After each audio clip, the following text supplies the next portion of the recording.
अस्सलाम वालेकुम। उम्मीद है आप लोग ठीक हैं, खैरियत से हैं। अल्लाह पाक आप लोगों को अपने हिफ्ज़ व अमान में रखे। हमारी दुआएं हमेशा की तरह आपके साथ हैं। सलामत रहें, खुश रहें, अपनी दुआओं में याद रखें। चैनल को ज़रूर सब्सक्राइब करें, बेल आइकन को प्रेस करें और ज़्यादा से ज़्यादा व्हाट्सएप जो ये ग्रुप्स हैं इनमें ये भी लोग ज़रूर शेयर किया करें। दोस्तों, हाई कोर्ट के ईमानदारों के लिए सरप्राइज़ का सिलसिला जो है वो, जिसे कहते हैं ना कि धड़ाधड़ जारी है, तो वो जारी है। हर रोज़ ऐसे सरप्राइज़ उनको मिल रहे हैं कि जो कम अज़ कम उन्होंने सोचे नहीं थे। लगता ये था कि थोड़ा बहुत होश पकड़ जाएंगे। जो पिछली तब्दीली सुप्रीम कोर्ट में आई थी, लेकिन शायद नहीं वहाँ से हो उनको सबक मिला, तो फिर सबक देने का सिलसिला जो है वो जारी है। रोज़ाना कोई ना कोई नई पेशरफ्त हो रही है। इमरान परेशान होते हैं कि ये हमारे साथ हो क्या गया है। तबादले के बाद 3 जजेस आने के बाद इंतज़ामी तौर पर इस्लामाबाद हाई कोर्ट के चीफ जस्टिस आमिर फ़ारूक ने बड़ी तब्दीलियाँ की हैं जो आप 2 हफ़्ते पहले तक सोच भी नहीं सकते थे। हालांकि हमारे कुछ दोस्त इस पे कुछ ख़बरें दे रहे थे, बता रहे थे कि ये चीज़ होने जा रहा है, लेकिन ज़ाहिर है वो इतनी बड़ी हैपन थी। लेकिन जब ये आर्टिकल 200 ये 26वीं तरमीम में जब हुआ था तो तभी समझ आ गई थी कि ये जो तंग करने वाले हैं ना, उनको कम अज़ कम कुछ ना कुछ होश जो है ना वो दिलाना पड़ेगा। और तभी इस बात की समझ आ गई थी कि अगर वो होश नहीं लेंगे तो ज़ाहिर है उनको होश लाना पड़ेगा। और ये आर्टिकल 200 शायद इसीलिए था।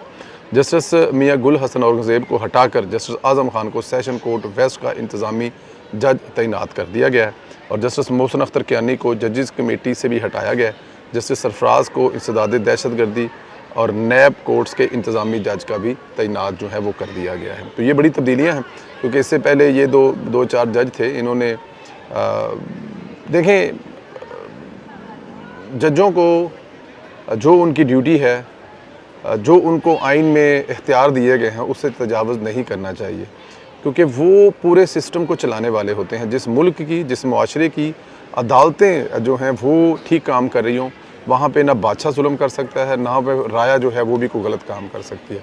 बट हमारे यहाँ जो हो रहा था वो सब आपके सामने था। ईमानदारों की वो जड़ें भी ख़त्म होती जा रही हैं जो उन्होंने कायम कर रखी थी, जिनकी बुनियाद पर वो नीचे तक इमरानी फितने को सपोर्ट करते थे। इस सरप्राइज़ पर एक बार फिर उन्होंने सीनियरिटी पर इतराज़ उठा दिया है। 5 जजेस ने इस्लामाबाद हाई कोर्ट के जजेस की सीनियरिटी का मामला एक बार फिर उठाया है। 5 जजेस ने सीनियरिटी लिस्ट के ख़िलाफ़ reputation chief justice Islamabad high court को भिजवा दी हैं और चीफ जस्टिस पाकिस्तान याहिया अफरीदी को भी जजेस जो उनकी ये इसकी जो प्रेजेंटेशन की कॉपी है वो भी याहिया अफरीदी साहब को भिजवा दी है। Justice Mohsin Akhtar Kiyani, justice Tariq Mahmood Jahangiri, justice Babar Sattar, justice Sardar Ijaz Ishaq Khan और जस्टिस समन रफ़त इम्तियाज़ भी रिप्रेजेंटेशन भेजने वालों में शामिल हैं। ये जज अब शिकायत लगा रहे हैं कि दूसरी कोर्ट से आने वाले सीनियर जज हलफ भी लें ताकि इनकी सीनियरिटी से नए सिरे से जो हैं वो मामलात शुरू हो सकें। लेकिन मेरी इतलात ये भी हैं कि ये अब यहाँ तक ही नहीं पाएंगे, बल्कि ये ख़ुद कहीं शिफ्ट होने वाले हैं, इनके भी तबादले होने वाले हैं। हाँ, ये भी हो सकता है, जैसे देखें दूसरी अदालतों से जो जज हैं वो अगर इस्लामाबाद हाई कोर्ट में आए हैं, जैसे Islamabad high court, Balochistan high court, KPK high court, Peshawar high court और बलूचिस्तान हाई कोर्ट है, अगर वहाँ से जज यहाँ पर आ सकते हैं तो फिर क्या हर्ज है जो यहाँ वाले जज हैं उनको वहाँ भी भेजा जाए। और देखें, ये वफाक के अंडर हैं और वफाक तो मेरे ख़्याल में पूरा पाकिस्तान ही है। उसमें सिर्फ इस्लामाबाद के खूबसूरत मौसम, इस्लामाबाद की खूबसूरत पहाड़ियाँ, इस्लामाबाद के खूबसूरत घर, इस्लामाबाद के खूबसूरत नज़ारे ही तो एंजॉय करने नहीं आए ना। और जो ड्यूटी है वो आपको कहीं भी दी जा सकती है। AC है, DC है, कमिश्नर हैं, DSP है, SP है, उनको किसी भी थाने से हटाकर किसी दूसरे थाने में लगा दिया जा सकता है। 2 SHO 2 साल एक थाने में रहता है, वो उसके लिए जन्नत बन चुका होता है, वो वहाँ से हिलना नहीं चाहता, लेकिन बाय लॉ उसको हिलना पड़ता है। तो ये भी मुमकिन है कि आने वाले वक्त में जो है वो इस किस्म का कोई चंद चढ़ जाए और उस चंद चढ़ने के बाद जो है वो जो ये इस्लामाबाद हाई कोर्ट के लाडले जज हैं जिन्होंने काफ़ी हद तक जो है अन्नी पाई रखी है, वो भी उनको भी कहीं ना कहीं आगे पीछे कर दिया जाए। ये आने वाले वक्त में होने वाला है और मुझे लग रहा है कि ये आने वाले वक्त में होगा, होना ही होना है, ना होने वाली कोई बात नहीं है। लेकिन अब देखते हैं कि ये कब होता है और क्या होके रहेगा। और हमें कोई बलूचिस्तान में, कोई KPK में, कोई सिंध में या पंजाब में जाता हुआ नज़र आ रहा है। अच्छा, दूसरी तरफ बड़ी बड़ी बढ़ के मारने वाली इमरान खान की पार्टी की नई क़यादत में जो फूट है वो हो गई है। अब लाइन पर आना शुरू हो गए हैं, लाइन पर आना ही आना है एक ना एक दिन। देखें, आपकी लड़ाई किससे है? आपकी लड़ाई पाकिस्तान से है। आपकी लड़ाई किससे है? आपकी लड़ाई जो है वो मुल्क से है। मुल्क से तो आप नहीं लड़ सकते, रियासत से नहीं लड़ सकते। पाकिस्तान, अगर आपके साथ किसी के इख्तलाफात हैं या आप इलेक्शन में नहीं जीत पाए, तो इसका मतलब ये नहीं है कि पूरे का पूरा पाकिस्तान जो है वही आपने हिला के रख देना है और उसको नहीं चलने देना। ऐसा तो नहीं होता। जुनैद अकबर ने बड़ी बढ़ के मारी थी कि सब कुछ बंद कर देंगे, पंजाब के रास्ता बंद कर देंगे। अब कह रहा है कि 8 फरवरी को जलसा करेंगे और घरों को चले जाएंगे, ना धरना देंगे, ना कहीं एंट्री देंगे। रास्ते ब्लॉक करना, इस्लामाबाद आना, इन समेत तमाम दीगर ऑप्शन हमारी बात ना बनने की सूरत में आगे इस्तेमाल हो सकते हैं। वो कह रहे हैं जी, मतलब छोटे लफ्ज़ों में वो ये इसको कह सकते हैं कि वो कह रहे हैं कि हम लोग सिर्फ़ एक सवाबी के नज़दीक जलसा करेंगे, उस जलसे को हम लोग सिर्फ जलसे की हद तक रहने देंगे, हम इससे आगे कुछ नहीं करेंगे। ना हम कोई रोड ब्लॉक करेंगे, ना हम कोई जो है वो सड़कें ब्लॉक करेंगे, ना ही हम लोग को मार्केटें, ना ही हम इस किस्म का करेंगे।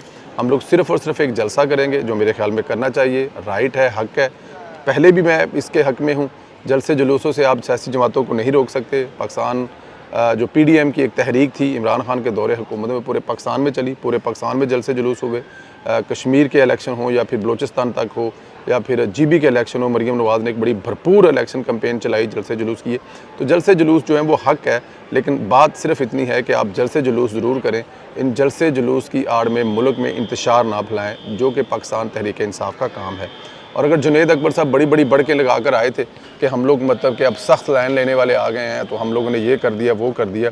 अब उनको अगर ये बात समझ आ गई है, और अगर मैंने आपको तभी कहा था कि ये खाना पुराना है, बासी है, सिर्फ इसकी पैकिंग चेंज की जा रही है।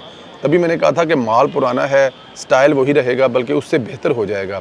देखें, जो सदर बना है ना KPK का, वो पता नहीं क्या क्या चीज़ें कंप्रोमाइज़ करके आया होगा। आने वाले दिनों में वो और ताबेदार होगा, और ये उसको होना भी चाहिए। इस मुल्क को इस वक्त तमाम सियासी जमातों को सिस्टम के ताबेदार होना पड़ेगा। ताबेदार से मुराद ये है कि एक सिस्टम है, एक जमहूरी निज़ाम है जिसके तहत मुल्क चल रहा है, आपको उसी में बैठकर उसी में बात करनी पड़ेगी और फिर आगे बात चलेगी। इसके अलावा और कोई बात नहीं होगी। एक और बड़ी धमाकेदार खबर है, कल जो साबिक़ सदर KPKI और मौजूदा वज़ीर-ए-आज़म गंडापुर साहब ने एक इंटरव्यू दिया नदीम मलिक साहब को। पहली बात तो ये कि इंटरव्यू रिकॉर्डेड होते हैं, मोस्टली जो बड़े लोग होते हैं, लेकिन जो गंडापुर साहब है उनकी फरमाइश थी कि वो अपना इंटरव्यू लाइव देंगे। तो ये इंटरव्यू कल उन्होंने लाइव दिया। मलिक नदीम साहब जो समा के एंकर हैं, उनके बारे में उन्होंने उसके बारे में लाइव उनसे सवालात किए और उन्होंने जवाब भी दिए। तो उसमें बहुत सारी चीज़ें ऐसी हैं। उन्होंने एक तो कहा कि मेरे साथ अगर बुशरा बीबी ना होती तो इस्लामाबाद में हम लोग कामयाब हो जाते। गंडापुर जो हैं वो बुशरा बीबी पर डायरेक्ट यहाँ पर इल्ज़ामात लगा रहे हैं, लेकिन दूसरी तरफ जब उनसे ये कहा गया कि आप कह रहे हैं कि बुशरा बीबी को आपने छोड़ दिया था, वहाँ पे बुशरा बीबी की बहन जो है वो इंटरव्यू दे के कह रही हैं, मरियम वट्टू जो हैं, कि वो बुशरा बीबी को छोड़ कर चले गए थे, और आप कह रहे हैं कि आप आखिरी दम तक बुशरा बीबी के साथ थे। और दूसरी तरफ आप कह रहे हैं कि बुशरा बीबी अगर हमारी बात मान लेती तो मतलब बहुत सारी चीज़ों में उनके था, लेकिन उन्होंने ये जवाब देने से इनकार किया कि वो मरियम बीबी की किसी बात का, मरियम वट्टू जो हैं उनकी किसी बात का जवाब नहीं देंगे। बुशरा बीबी जब बाहर आएँ तो उनसे पूछें कि आखिरी दम तक उनके साथ कौन खड़ा रहा था। उन्होंने ये भी दावा किया कि इमरान खान को नतिया गली बनी गाला, और सबसे बड़ी बात है वज़ीर आला KPK हाउस मुंतकिल करने में तो ये सामने आई थी, हम आमने सामने बैठेंगे तो मामलात हल होंगे। उन्होंने एक बार फिर कहा कि मेरे मामलात 80 से 90% हो चुके थे, 80-90% मैं कामयाब हो चुका था।